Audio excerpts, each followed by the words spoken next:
My name is Mark Oriwo, and today I'm here at Hope FM, here in Sitam Valley Road, and I'm with one of the radio announcers, who is called David King. Thank you so much, David, for availing me here. And you can just introduce yourself. Yes. Thank you, Mark. Yeah. Hi, good people. My name is David King. I'm a radio presenter, and I'm also actually a producer. I've done some production for TV, both for TV and for radio. And currently, I'm a radio presenter, radio host right here at Hope FM. Okay, thank you, David. So, why did you decide to take upon this career? Why did it have to be a radio announcer? Why did you feel like this is the thing that I want to do in my life? Yeah. Yes. Good question. Now, I don't think hapa Kenya inakuanga na decide Yeah, take. yeah. Because many factors come in wakati you're pursuing a certain career. As zingine maybe unataka tu kutoka block ama you're just pursuing your passion. Yeah. So for my case, I was pursuing my passion. Yeah. I just love radio, and one thing led to the other. Nika end up in this space, and actually this is what I studied. But it's just a privilege. Professionally, this is what you did in university. Yeah. Oh, okay, nice. But it's just a privilege because it's not happening for many Kenyans. Yeah. At the end of the day, you just want to have something on your table. Yeah. So I did not choose, really. Yeah. So as we continue, David, what are some of the challenges you faced upon your career? Yeah. And you told me that you've been in this field for more than 6 years now. Yeah. About 6 years. So what are some of the challenges you've seen so far? Wow, there are quite a number, but not to make anyone shy away from pursuing this. But top on the list,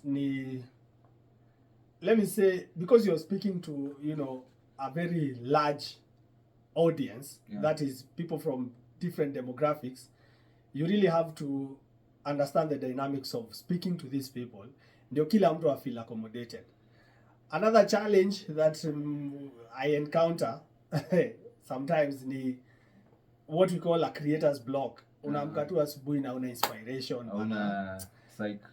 unatafuta content haipatikani. Yes. But by and by unapata tu unatoboa. At the end of the day, una interact na watu na anasema kitu and you're like, that is content. Okay. Yeah. So as we continue, we know this is Hope FM, yeah. Listen and live. It's a faith-based. So how did you come about to choose that I'm pursuing this career and I will still keep my faith at the end of the day? So how has that been?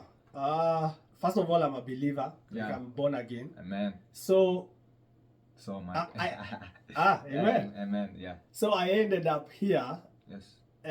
I was just, like I said, I was pursuing my passion. Yeah. And I was privileged that where I started now my radio career was actually a Christian-based organization. Inaitwa MBCI in Nakuru. Yeah, for Apostle Kimani. Yeah. And so from there I moved to this place.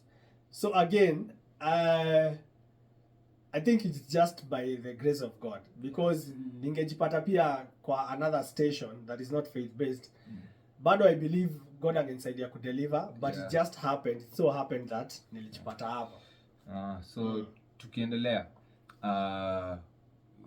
it has been a long journey. Yeah. So where do you think you'll be maybe in the next few years? Do you have anything that you aspire to be to continue? Do you aspire to maybe partake in something different in this media field still? Yeah. My vision is kind of broad, but what I can share is I intend to be very vocal. Yeah.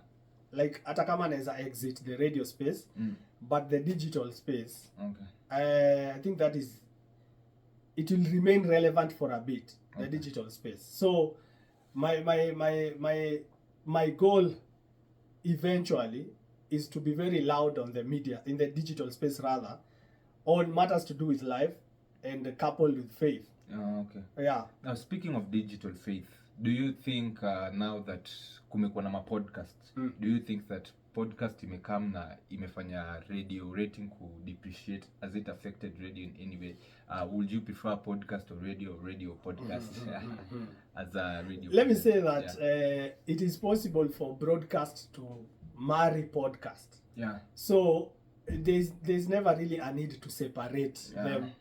However, kuna watu like different age groups, some age sets that will prefer the podcast now because it has come in their day, right? Yeah.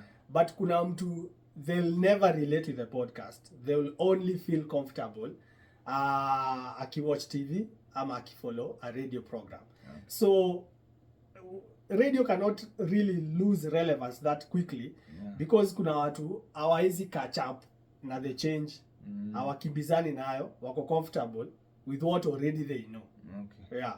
So as we finish, thank you for the insights. What would you tell an inspiring journalist, let's say upcoming, or somebody who wants to study this radio thing and partake this radio thing? What advice or inspiration can you have for them?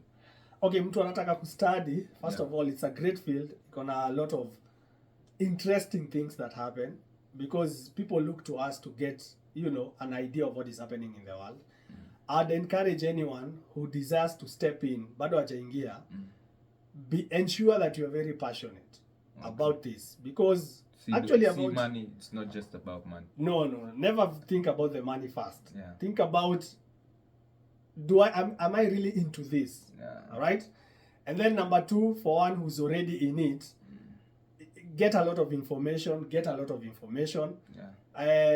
Be well versed with what is happening around you and even in the globe.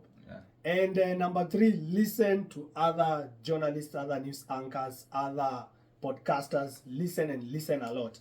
You'll grow a lot by just doing that. Yes. Yeah.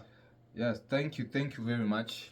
Thank you for everyone who's joined us. Thank you for